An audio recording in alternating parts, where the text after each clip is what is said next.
Mais écoutez, qui a la responsabilité de construire la cohésion nationale? Il y a des institutions qui ont été mises en place. Il y a le président de la République, il y a le gouvernement de la République, il y a le Conseil législatif, l'Assemblée nationale, le Parlement d'une manière générale, le Conseil judiciaire. Si aujourd'hui, on observe qu'il n'y a pas de cohésion nationale, il est très clair que ces institutions n'ont pas été à la hauteur.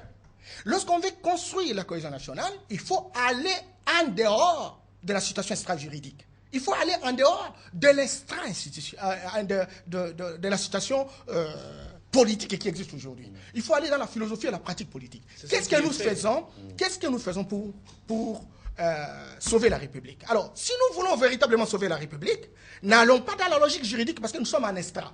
Alors, pour cela, il faut voir de quelle manière nous pouvons nous en sortir. Et en mettant en place la commission préparatoire. Et c'est ce que nous avons dit, que l'Assemblée nationale, du moins, et le Sénat n'étaient plus à la hauteur, n'étaient pas à même de construire la cohésion aujourd'hui, étant donné qu'il y a eu, ils n'ont pas été à la hauteur. Et je voudrais également dire, je m'excuse beaucoup, je voudrais également dire que la question de la guerre de l'Est ne peut pas constituer le socle de ce qui représente ces concertations. Vous savez que le président de la République, il est le garant de la nation. Il a une disposition qui lui donne les prérogatives de pouvoir déclarer un état d'urgence, de mettre en bras les militaires de la République pour combattre la guerre. Il ne l'a pas fait. Et peut-être il le fait. Mais on n'y arrive pas. Et donc, il n'est plus dans cette logique-là.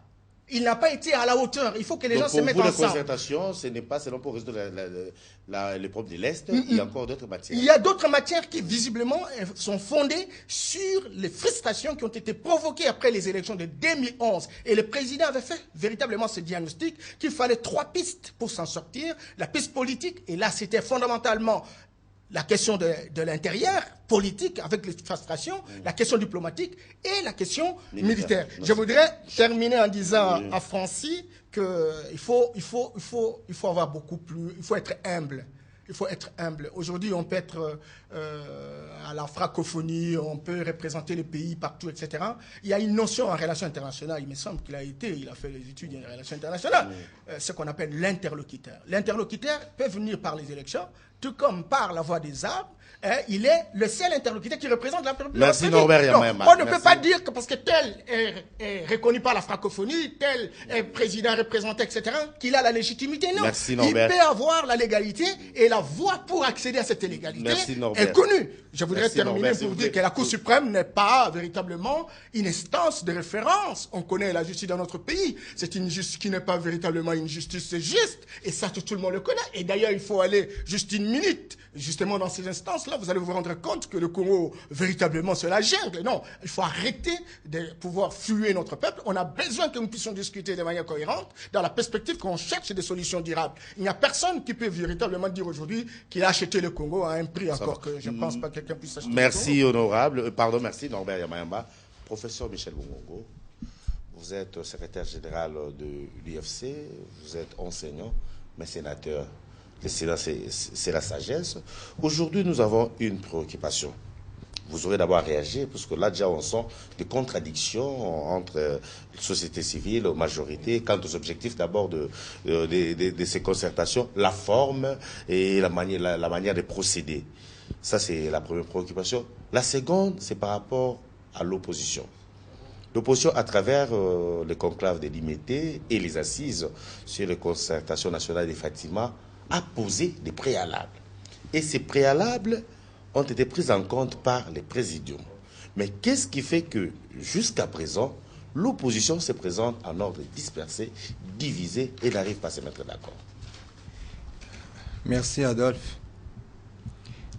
D'abord, je voudrais attirer notre attention à tous que ces émissions auxquelles nous sommes conviés, c'est un moment de pédagogie populaire. Nous sommes là pour aider notre population à voir comment nous pouvons sortir de la situation misérable dans laquelle elle est plongée. Donc, ne perdons pas beaucoup de temps avec des considérations d'autres personnels. Sinon, le temps coule, l'émission c'est 1h30, et on n'aura pas dit l'essentiel. Parce que les concertations, nous les avons demandées pendant plusieurs mois. elles sont là. Que devons-nous faire pour que ces concertations donnent le résultat escompté? Tenir les concertations, c'est rien. Ce qui est important, c'est le résultat. Ça va donner quoi à la population?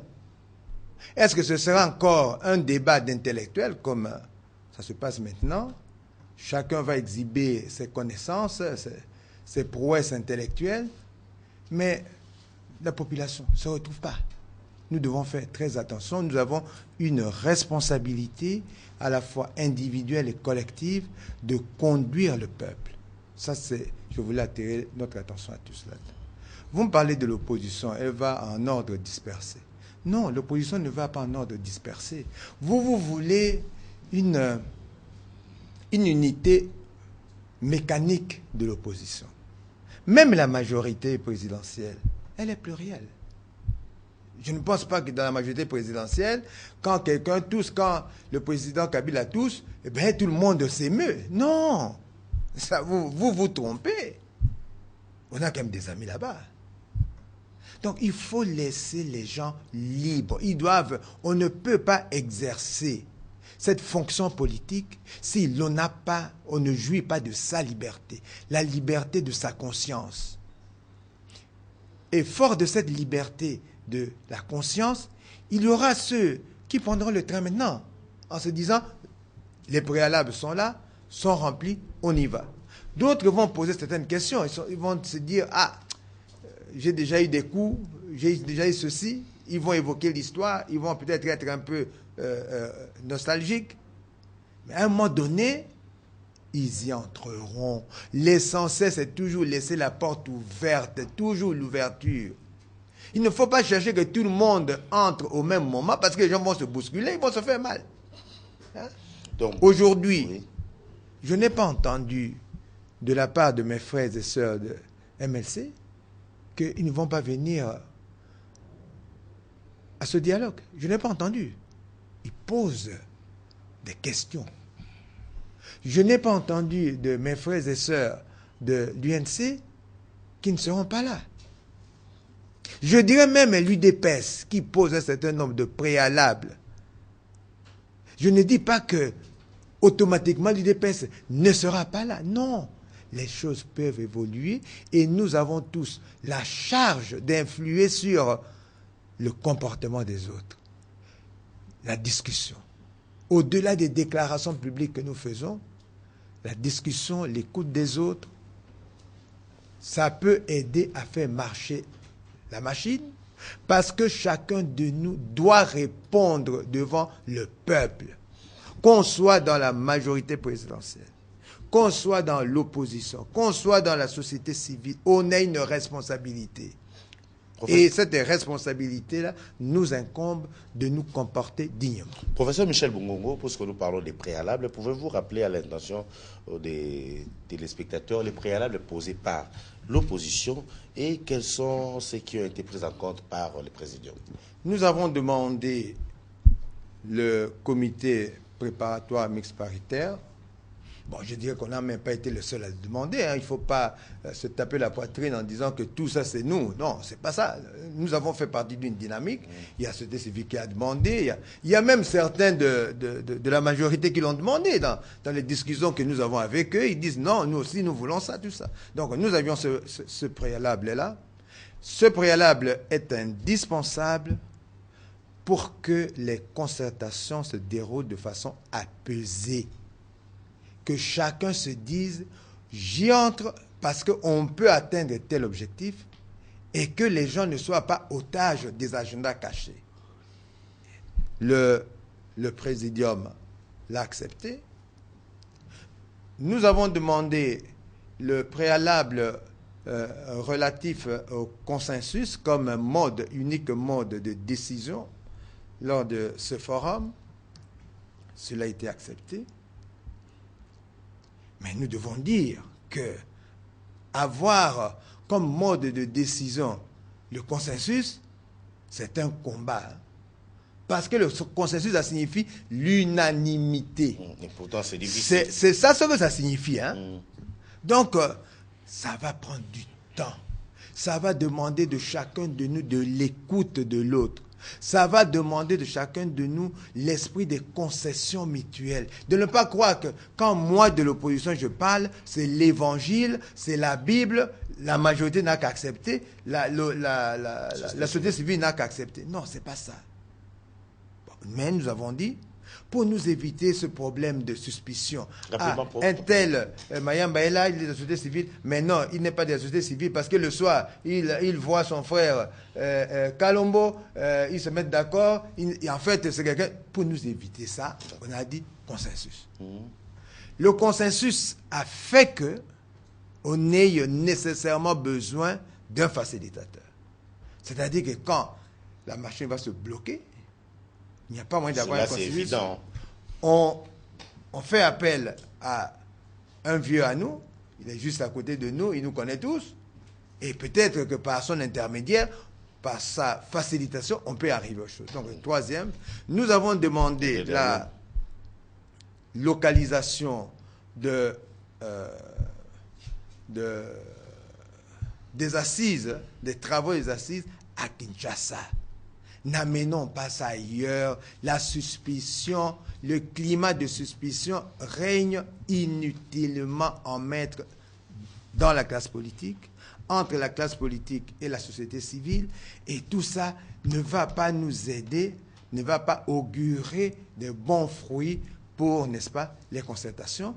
Et il y a aussi ce problème, n'est-ce pas, des décisions. Il faut que ces décisions, n'est-ce pas, soient opposables à tous. Merci voilà beaucoup. Un peu, en résumé, ce que nous avons demandé. Merci, professeur. Honorable, vous allez réagir, mais cette fois-ci avec Mme Bobette.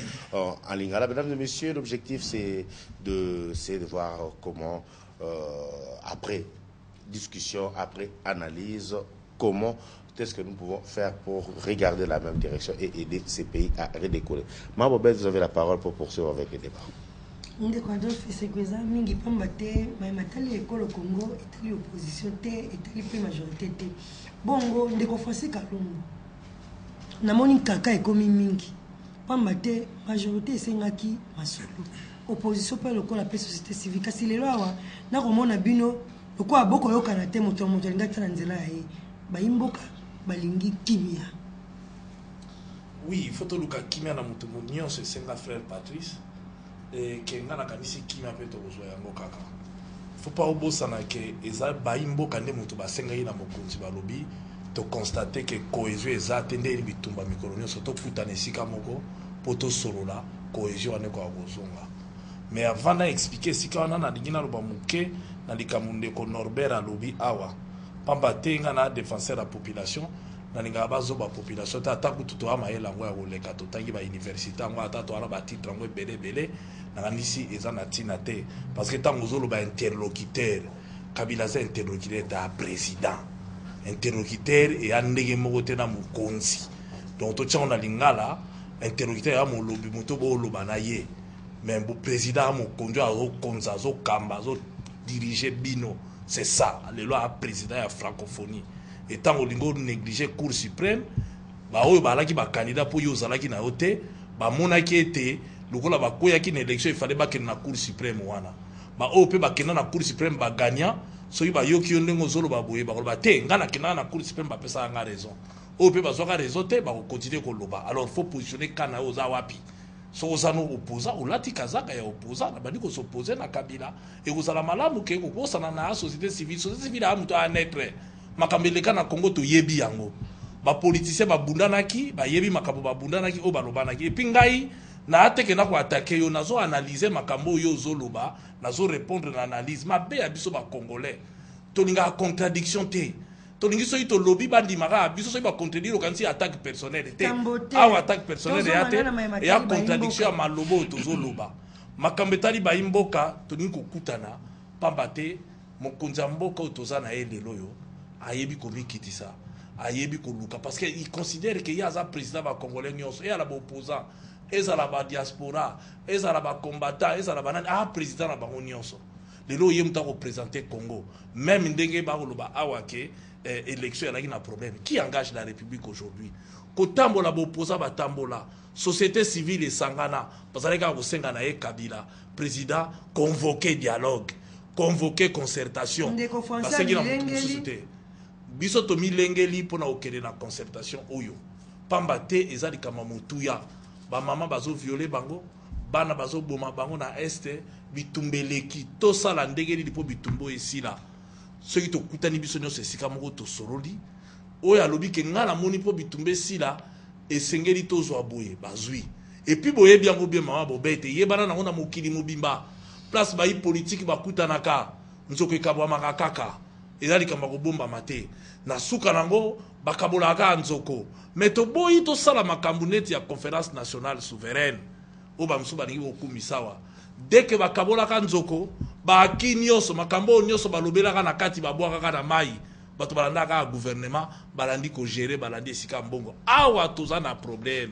ya cohésion soki bayi mboka balobi lokola tokutani bomokonzi ya mboka tomoni esika boye ekendaki mwa moke malamu te kaka ndenge andimaki ya seni kaka ndenge awa mpe tokoki kokende nango akondima tokondima tolobi bon tomoni mais ezali te ke président de la république moto akondima ezali biso bayi mboka ntango tokotala na bisika nyonso yango moni na kati kuna société civile ifasala bachef coutumier ifo basala bato na biso ya diaspora bala baoyo mpe batomboki na minduki bazala bato nyonso bazala totala na sikoyo toloba bon tolingi nini mpona kotombola mboka na biso mboka eza ya kokufa tozoboma na biso boyokani eza te mpo na nini boyokani eza te omoni ntina yango wana me nakanisi soki tokende yango na mitema malamu tokende yango na oyo alingi aboma moninga te epuis nalingi ni bato nyonso bayeba c'est normal bafrustration ezozala nakanisi avance oyo toza nango fo totikela bandeko na biso mosusu ya opposition badigere baluka nde nini bakodeside me toyebi mpeke bango nyonso mpe bakoya te par souci ya positionnement moto ana baambition na ye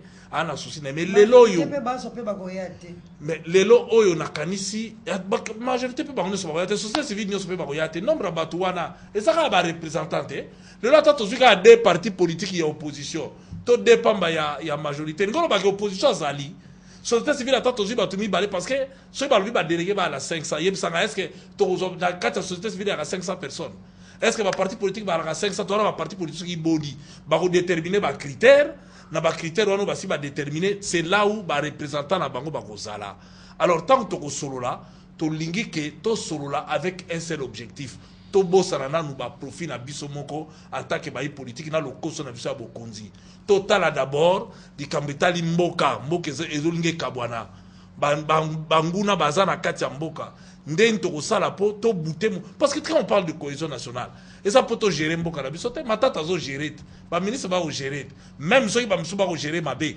tokosanctionne bango bamécanisme bakosanctionne bango eza prévu mais mécanisme bakosanctionne sikoyo monguna oyo azoya koboma azoya koviole eza prévu wapi yango wana na kati ya cohésion toyokana po totrouve solution mpona bawana mais soki tobandi koyaka moto abandi kotala poste na ye ekosimba te maloba wana oyo okoloba soki bayi de pese bayawa okoloba yango te pamba te bango mpe balobi te bino mpe bobomi ekolo pamba te likambo ya motuya oyo bango bakobundana na bino eza mpe mabima maponomi oyo elekaki omobu 2011 te idps asalaki erreur na 2011 erreur na ye euti manque ya stratégie politique eza esika bapesanaka bakado te opposition akendaki en ordre dispersé zelala silisa idps biso topiégeaki opposition totindi bato na biso bamaintenir bakandidati bango bayebaki kobuka yango te toyebisa yo boye ye azali opposant alongwa na majorité ndeko Kamere opposition na bino lisusu te mpe azali infiltré te na kati ya opposition bayeba yango na bilembo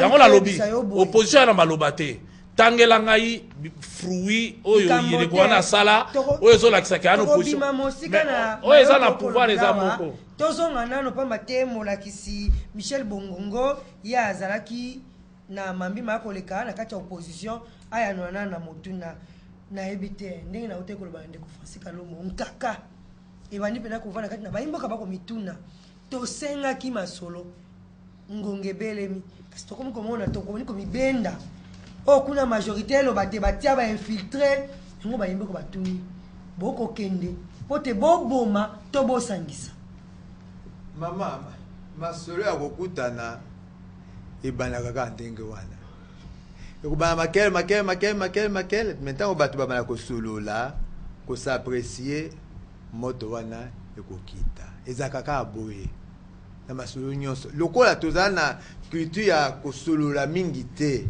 moto aza na camp na ye alors tu sanité. Mais tant que tu vas pendant des heures, bangonge belé, nazo yoka yozo loba, nazo yoka makamala mozo ozo bimisa, antoza kanaka yango kuna ya mosika ko bate moto dans la valeur. Na kati ya motema na ngai, na bando cultiver respect na yo. Au moins tu as un respect mi entre biso te passer to kuta na kate tout so la kate. Donc ngana za ko eza obangisa ngai te. Oyo moi ba réaction eza ko bimasiko. Na longo ya même makambo ya ba agenda. Et yaka na comportement ya batu parce que culture wana to meseni na ngo mingi te. Culture ko yoka moninga loba te na suka. Culture ko luka ke na lika moninga lobi na juelo ka malami za kuna na kati. Na otoza na ngo mingi te. Mais ngaza ne diki ya ke to longa. Ya so to kolonga kasi otuna moko ya lipamba te.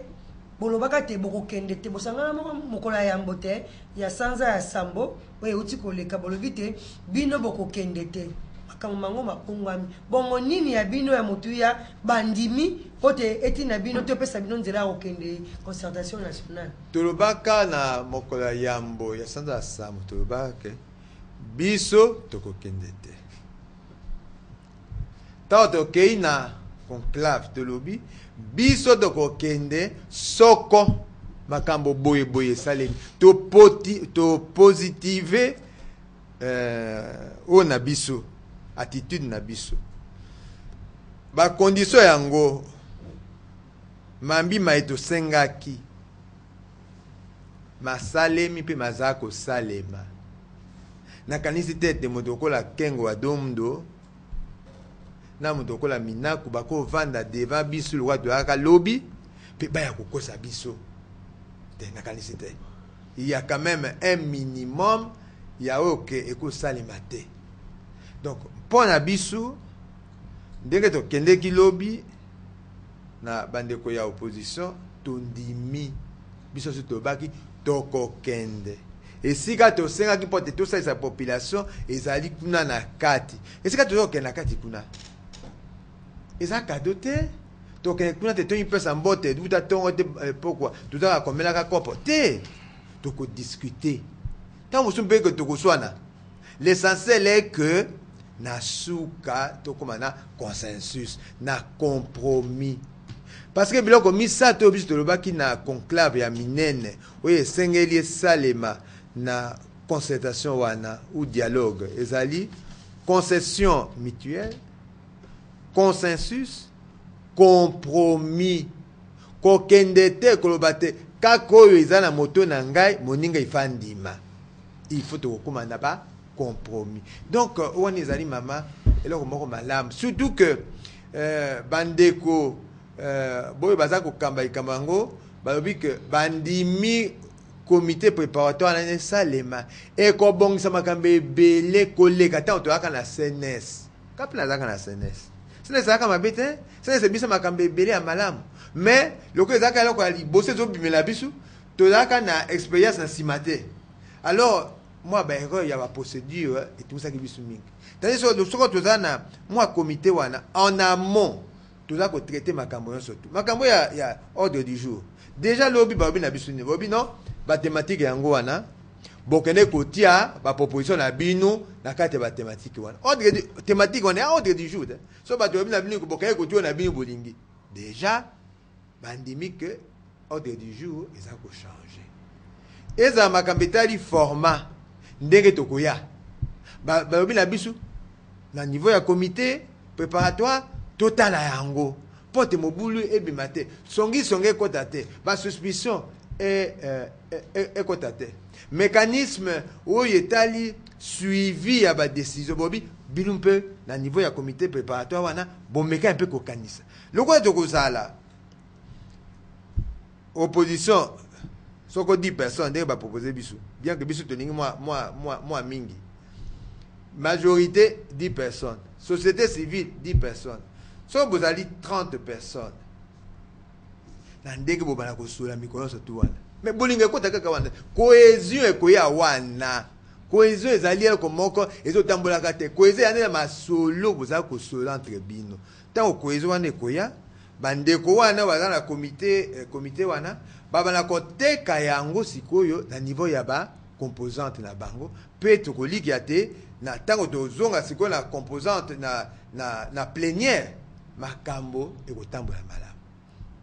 Toliki te makambo makongo makotambola malamu kasi ndeko Norbert Yamba soki nazongisi makanisi sima kaka be na mobu oyo ya 2013 to mobu 2012 sima ya maponomi usangisaka ikanisi wana ya kokabola lisolo kati na bayi majorité pe bayi opposition ozwi pe liboke ya bayi société civile pote botala lenge kani penza Kongo ekokende liboso bongo lelo na ndenge lisolo oya bayi Kongo tosengaka pe tozwi ndingisa masolo mangoma kwa kobeteme omoni boni pamba te yo pe onyokwami poto benda bango matoi na nzela ya mate ya mayo ya kobengaka bato balobela bango te maponomelekaki mabetele sika tokomi tomilengela pote lisolo kwa koza omoni boni lelo. Merci liboso franchement na opesa na nous merci et félicitations na professeur Bongongo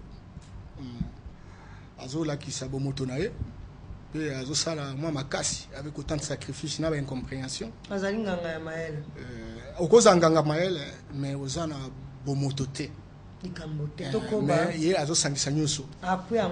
sincèrement, félicitations prof pour tout ce que vous faites. Deuxième chose, maman, la question au Tuni, parce que au Ebinga Malamu, na misalo tout ça là, vous avez ça peut réponse dans des français. Il cambote ya nona nanonga. Parce que des français que biso banso. Baza na besoin ya nona yo, ba na besoin polémique te, pamba te wa le Congo sima.